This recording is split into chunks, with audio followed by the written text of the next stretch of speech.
പിതാവിൻ്റെയും പുത്രൻ്റെയും പരിശുദ്ധാത്മാവിൻ്റെയും നാമത്തിൽ ആമേൻ. എൻ്റെ പ്രിയപ്പെട്ടവരെ, ഇന്ന് ഹൃദയത്തിന് വണക്കമാസം തുടങ്ങുന്ന ദിവസമാണ്. ജൂൺ 1 തീയതി, തിങ്കളാഴ്ച. അമ്മേ പരിശുദ്ധ അമ്മേ, അമ്മേ പരിശുദ്ധമേ, ദൈവമാതാവേ, കൃപാസനത്തിലൂടെ ഞങ്ങളുടെ ദേശത്തിനും അമ്മ മധ്യസ്ഥം തേടി തന്ന എല്ലാ അനുഗ്രഹങ്ങൾക്കും കൃപകൾക്കും ഞങ്ങളിപ്പോൾ ഹൃദയം നിറഞ്ഞ നന്ദി പറയുന്നു. അമ്മേ പരിശുദ്ധമേ, ദൈവമാതാവേ, 2004 ഡിസംബർ 7 ഉച്ചകഴിഞ്ഞ് 2:30 കൃപാസനത്തിൽ സംഭവിച്ച അമ്മയുടെ പ്രത്യക്ഷപ്പെടലിനെ കുറിച്ച് തിരുസഭയ്ക്ക് സമർപ്പിച്ചിരിക്കുന്ന പഠനരേഖകളുടെ സഭാത്മകമായ പഠനം ആരംഭിക്കുവാൻ ഞങ്ങൾ പ്രാർത്ഥിക്കുന്നു. അമ്മേ പരിശുദ്ധമേ, ഭൂസ്വർലോകങ്ങളുടെ രാജ്ഞിയായ അങ്ങേയ്ക്ക് ഭൗമസംരക്ഷണത്തിനായി പ്രപഞ്ചപ്രകൃതിയെ തന്നെ തിരുസഭ പ്രതിഷ്ഠിക്കുവാൻ ഈ പ്രത്യക്ഷീകരണം വഴി ഇടയാക്കണമേ. പരിശുദ്ധമേ, ജപമാല മാതാവേ, സകല കൃപാസനം പ്രാർത്ഥനയോടും ചേർത്ത് ഞങ്ങളിപ്പോൾ പ്രാർത്ഥിക്കുന്ന ഈ കുടുംബത്തിന്റെ പ്രത്യേക നിയോഗം പറ മക്കളെ.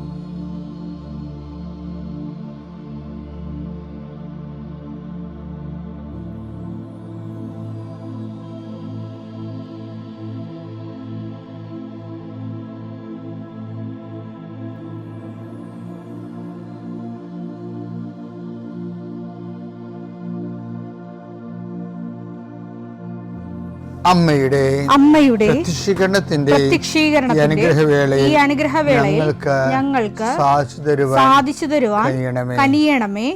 ആമേൻ. വിശ്വാസ പ്രമാണം. സർവശക്തനായ പിതാവും ആകാശത്തിന്റെയും ഭൂമിയുടെയും സൃഷ്ടാവുമായ ദൈവത്തിൽ ഞാൻ വിശ്വസിക്കുന്നു. അവിടുത്തെ ഏകപുത്രനും ഞങ്ങളുടെ കർത്താവുമായ ഈശോമിശിഹായിലും ഞാൻ വിശ്വസിക്കുന്നു. ഈ പുത്രൻ പരിശുദ്ധാത്മാവിനാൽ ഗർഭസ്ഥനായി കന്യകാമറിയത്തിൽ നിന്ന് പിറന്ന് പൊന്തിയോസ് പീലാത്തോസിന്റെ കാലത്ത് പീഡകൾ സഹിച്ച് കുരിശിൽ തറയ്ക്കപ്പെട്ട് മരിച്ച് അടക്കപ്പെട്ട് പാതാളങ്ങളിൽ ഇറങ്ങി മരിച്ചവരുടെ ഇടയിൽ നിന്ന് 3-ാം നാൾ ഉയർത്ത് സ്വർഗത്തിലേക്ക് എഴുന്നള്ളി സർവശക്തിയുള്ള പിതാവായ ദൈവത്തിന്റെ വലതുഭാഗത്തിരിക്കുന്നു. അവിടെ നിന്ന് ജീവിക്കുന്നവരെയും മരിച്ചവരെയും വിധിക്കുവാൻ വരുമെന്നും ഞാൻ വിശ്വസിക്കുന്നു. പരിശുദ്ധാത്മാവിലും ഞാൻ വിശ്വസിക്കുന്നു. വിശുദ്ധ കത്തോലിക്കാ സഭയിലും പുണ്യവാന്മാരുടെ ഐക്യത്തിലും പാപങ്ങളുടെ മോചനത്തിലും ശരീരത്തിന്റെ ഉയർപ്പിലും നിത്യമായ ജീവിതത്തിലും ഞാൻ വിശ്വസിക്കുന്നു. ആമേൻ. സുഖസ്ഥനായ ഞങ്ങളുടെ പിതാവേ, അങ്ങയുടെ നാമം പൂജിതമാകണമേ. അങ്ങയുടെ രാജ്യം വരണമേ. അങ്ങയുടെ തിരുമനസ് സ്വർഗത്തിലെ പോലെ ഭൂമിയിലും ആകണമേ.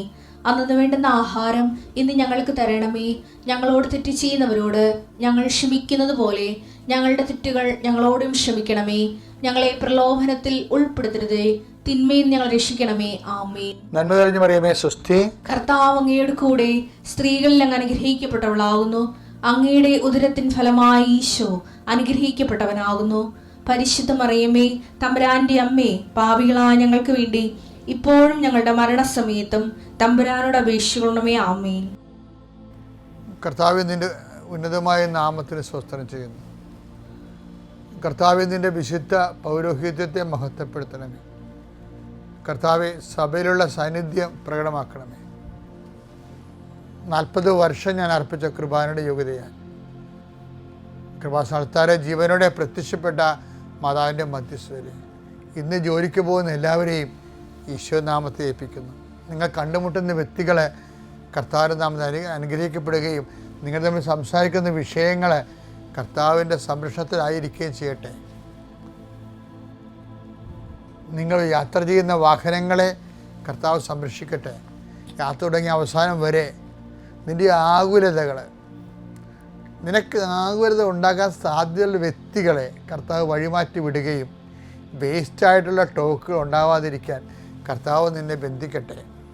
നിൻ്റെ മനസ്സിനെ ഭരിപ്പിക്കുകയും പ്രയാസപ്പെടുത്തുകയും ഭാരപ്പെടുത്തുകയും ചെയ്യുന്ന വ്യക്തികളെ കണ്ടുമുട്ടാതിരിക്കാനും ആ സിറ്റുവേഷൻ ഒഴിവാകാനും കർത്താവ് നിന്നെ സഹായിക്കട്ടെ. അഥവാ അങ്ങനെയാണെങ്കിൽ ആ സമയത്ത് നീ വിശ്വപ്രമാണം ചൊല്ലിക്കൊണ്ട്, സ്വർഗസ്ഥനായ ചൊല്ലിക്കൊണ്ട് മനസ്സിൽ ഈ ദുരിത സാഹചര്യങ്ങളിൽ നിന്ന് നീ വിടുതൽ പ്രാപിക്കുന്നതിന് വേണ്ടി പരിശുദ്ധ അമ്മ നിനക്ക് വേണ്ടി മധ്യസ്ഥം വഹിക്കട്ടെ. നിന്റെ ജോലി യാത്ര, പരീക്ഷയ്ക്കുള്ള യാത്ര, പരീക്ഷാ സമയം കർത്താവ് നിന്നെ അനുഗ്രഹിക്കട്ടെ. ഇൻ്റർവ്യൂവിൻ്റെ സമയം കർത്താവ് നിന്നെ അനുഗ്രഹിക്കട്ടെ. നിൻ്റെ റിസൾട്ട്, നല്ല റിസൾട്ടുകൾ നിനക്ക് വരാൻ ഈ റിസൾട്ട് കാത്തിരിക്കുന്നവരെ കർത്താവ് ആശീർവദിക്കട്ടെ. കർത്താവേ, ഈ മഴയുടെ കാലവും വെള്ളത്തിൻ്റെ ശല്യവും രോഗത്തിൻ്റെ പെരുപ്പവും മനസ്സിൻ്റെ ഇടർച്ചയും ഉറക്കമില്ലാത്ത അവസ്ഥയും കുടുംബത്തിൻ്റെ ദുരിതങ്ങളും കർത്താവ് ആരെല്ലാം എന്തെല്ലാം ദുരിതങ്ങൾ അനുഭവിക്കുന്നുവോ കർത്താവിൻ്റെ കാരുണ്യത്തിൻ്റെ പുതപ്പ് എൻ്റെ ഉള്ളിലാകട്ടെ. അവർ എൻ്റെ കർത്താവിൻ്റെ ഉന്നതമായ നാമത്തിൽ ജോലി തേടി പോകുന്നവർ, കുടുംബത്തിൽ ജീവിക്കാൻ മാർഗമില്ലാതെ സാമ്പത്തിക വിഷമം അനുഭവിക്കുന്നവർ, സാമ്പത്തിക ക്ലേശവും കടവും അനുഭവിക്കുന്നവർ, മനസ്സിൽ വല്ലപാടും ചത്താൽ മതിയെന്ന് പോലും പൈശാചികമായിട്ട് ചിന്തിച്ച് പോകുന്നവർ, എങ്ങനെ ജീവിക്കുമെന്ന് അറിയാൻ പാടില്ലാതെ വേദനിക്കുന്നവർ, ഈ ഒറ്റ പ്രാർത്ഥന കൊണ്ട് കൃപാസനം നടത്താറെ ജീവനോടെ പ്രത്യക്ഷപ്പെടാൻ മറിയാം പരിശുദ്ധ അമ്മ നിന്നെ സഹായിക്കട്ടെ. ഇന്ന് പ്രസവം നിശ്ചയിച്ചിരിക്കുന്നവർ, ഇന്ന് ഓപ്പറേഷൻ നിശ്ചയിച്ചിരിക്കുന്നവർ, ഇന്ന് ആശുപത്രി പോകുന്നവർ, ഇന്ന് ടെസ്റ്റിന് പോകുന്നവർ, ടെസ്റ്റിൻ്റെ റിസൾട്ടിന് പോകുന്നവർ, ഡ്രൈവിങ്ങിൻ്റെ ലൈസൻസിന് പോകുന്നവർ, അതിൻ്റെ ടെസ്റ്റിന് പോകുന്നവർ, കർത്താവെ എല്ലാവരെയും നിൻ്റെ നാമത്തിൽ ഞാൻ ആശീർവദിക്കുന്നു. കർത്താവെ, ഇന്ന് തുടക്കം കുറിക്കുന്ന ഓരോരോ കാര്യങ്ങളുണ്ട്. ചിലപ്പോൾ വീടായിരിക്കാം, ചിലപ്പോൾ വീട് വെക്കുന്നതാകാം, ചിലപ്പോൾ കട്ട്ല വെക്കുന്നതാകാം, ചിലപ്പോൾ അടിത്തറ ശില പാകുന്നതാകാം. കർത്താവെ, എന്തു തന്നെയായാലും ഇന്ന് കയറിപ്പൊറുതിയുള്ളവരാകാം. അങ്ങനെയുള്ള എല്ലാ മേഖലകളും, വിവാഹം അന്വേഷിക്കുന്ന ഉൾപ്പെടെ, അടിയന്തരം നടക്കുന്ന ഉൾപ്പെടെ, നിൻ്റെ വീട്ടിൽ നടക്കുന്ന മുഴുവൻ കാര്യങ്ങൾ, നീയുമായി ബന്ധപ്പെട്ട മുഴുവൻ കാര്യങ്ങൾ 40 വർഷം ഞാൻ അർപ്പിച്ച കൃപാൻ്റെ യുഗതയാൽ കൃപാസ്ഥാനത്താറെ ജീവനോടെ പ്രത്യക്ഷപ്പെട്ട മാതാവിൻ്റെ മധ്യസ്ഥത്താൽ നിൻ്റെ ജീവിതവും ജീവിത ചുറ്റുപാടുകളും സഹപ്രവർത്തകരും സഹസഞ്ചാരികളും കർത്താവിൻ്റെ നാമത്തിൽ അനുഗ്രഹിക്കപ്പെടട്ടെ.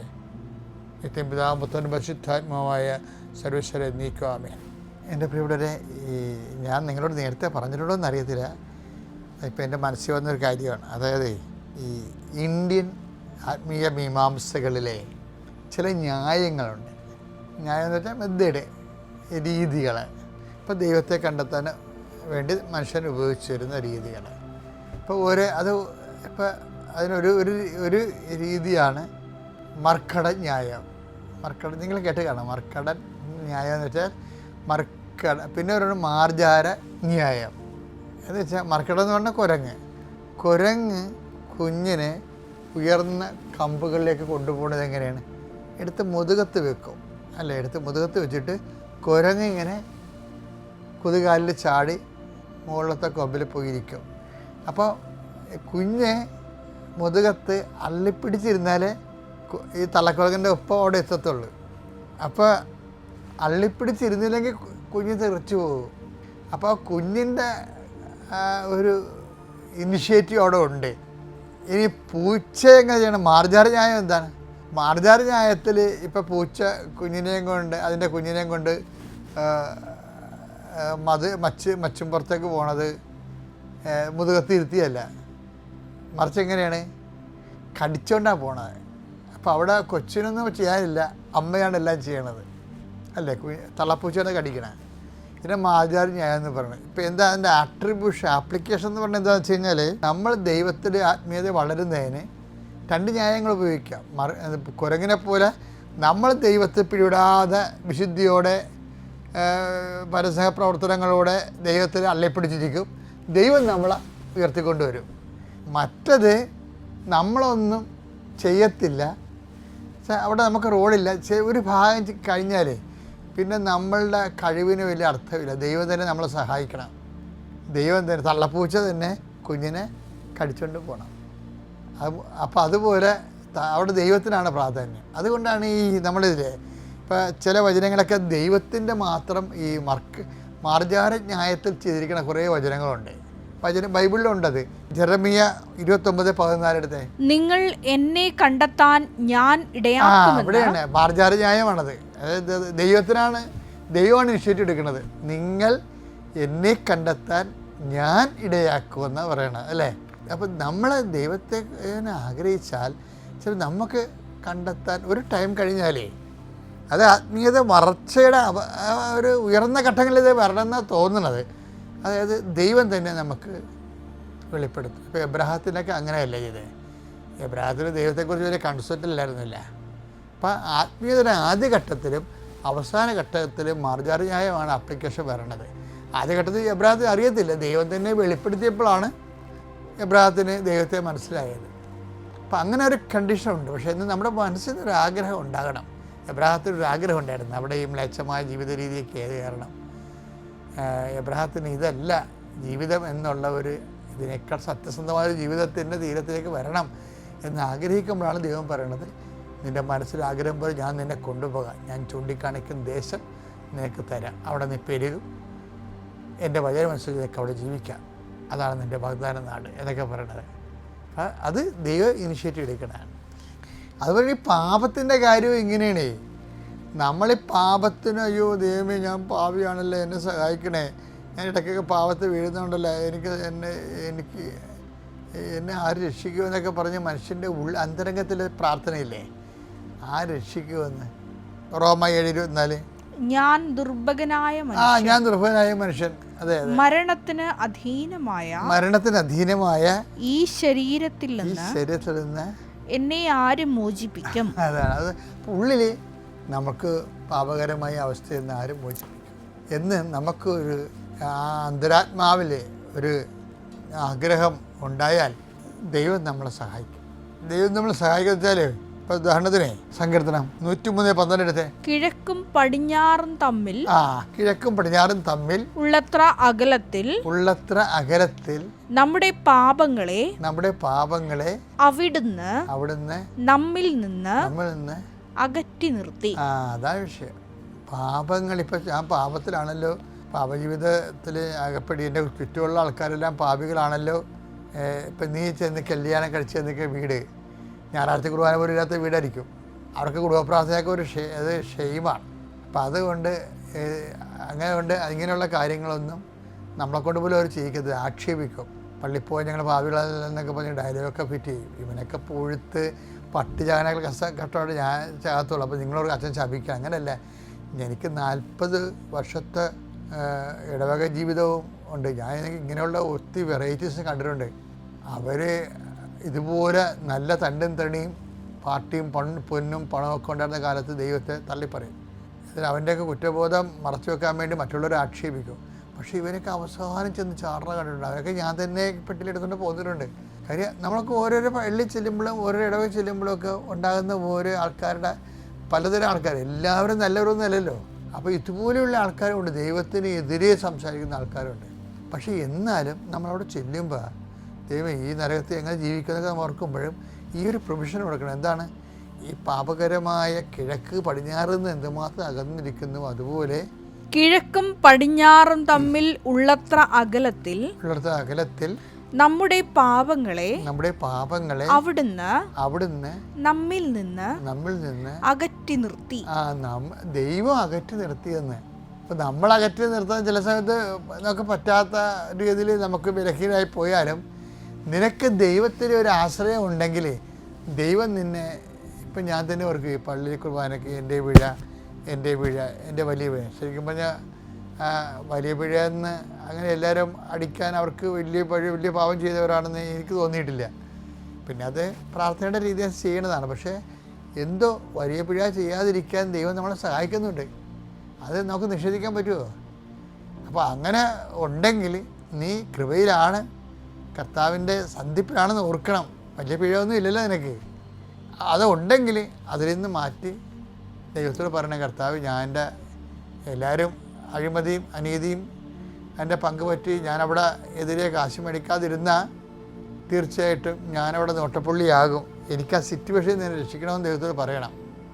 കാര്യം ഓരോരോ സ്ഥലത്തൊക്കെ ഓഫീസിലൊക്കെ വരുന്നവരെ അവർ വൈകുന്നേരം വരുമ്പോൾ അവിടെ വലിപ്പിൽ 10, 500, 5000 രൂപയൊക്കെ കിടക്കും. അത് പങ്കിട്ടെടുക്കണം. അഴിമതി നടത്തിയതിനും അതിൻ്റെ പേര് പങ്കിട്ടെടുക്കണം. എല്ലാ ഓഫീസൊന്നും ഇല്ല, ഞാൻ പണ്ടത്തെ കാര്യമാണ് പറയണത്. പക്ഷേ എന്നാലും നമ്മൾ സത്യസന്ധമായി ജോലി ചെയ്യുന്നവർക്കൊക്കെ ഇതിൻ്റെ ആവശ്യമുണ്ടാ? ആത്മീയ പരപീഡയല്ലേ ഇത് എന്ന് വെച്ചാൽ ദൈവത്തോട് നമ്മൾ കണ്ണീരോട് പ്രാർത്ഥിച്ചാൽ ആ സിറ്റുവേഷൻ നമ്മൾ ദൈവം മാറ്റും. പക്ഷെ നമ്മൾ ആത്മാർത്ഥത്തോടെ ആഗ്രഹിക്കണം. കാര്യം ദൈവം മാറ്റും എന്നുള്ളതാണ് ഈ സങ്കീർത്തനം 3:12 ഞാനും അനേക മക്കളുടെ ജീവിതത്തിൽ കണ്ടിരിക്കുന്നത്. അപ്പോസ്തല പ്രവർത്തനങ്ങൾ 11:18 ഈ വാക്കുകൾ കേട്ടപ്പോൾ അവർ നിശബ്ദരായി. ജീവനിലേക്ക് നയിക്കുന്ന അനുതാപം വിജാതീയർക്കും ദൈവം പ്രദാനം ചെയ്തിരിക്കുന്നു എന്ന് പറഞ്ഞുകൊണ്ട് ഉദ്ദേശിക്കലേ ഉള്ളു. ഈ അനുതാപം, പാപം പോലും നമ്മളിന്ന് മാറ്റണമെങ്കിൽ ദൈവത്തിന് റോളുണ്ട്. അതൊരു മാർജാരന്യായമാണ്. അതുപോലെ അനുതാപം നൽകുന്നതിന് ദൈവത്തിന് റോളുണ്ട്. അപ്പോൾ ദൈവത്തിൽ നിന്ന് മാറാതെ സത്യം ആഗ്രഹിച്ചാൽ എപ്പോഴായാലും നമ്മളെ ദൈവം സഹായിക്കും. ദൈവം നിങ്ങളെ അനുഗ്രഹിക്കട്ടെ. പിതാവിൻ്റെയും പുത്രൻ്റെയും പരിശുദ്ധാത്മാവിൻ്റെയും നാമത്തിൽ.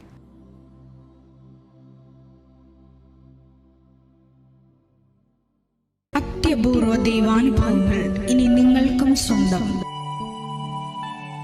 ഈ യൂട്യൂബ് ചാനൽ ഇതുവരെ സബ്സ്ക്രൈബ് ചെയ്തിട്ടില്ലെങ്കിൽ ഇപ്പോൾ തന്നെ സബ്സ്ക്രൈബ് ചെയ്യുക. ഈ വീഡിയോ ഇപ്പോൾ തന്നെ നിങ്ങളുടെ സുഹൃത്തുക്കൾക്ക് ഷെയർ ചെയ്തുകൊണ്ട് കർത്താവിൻ്റെ പ്രേക്ഷിതരാകുക.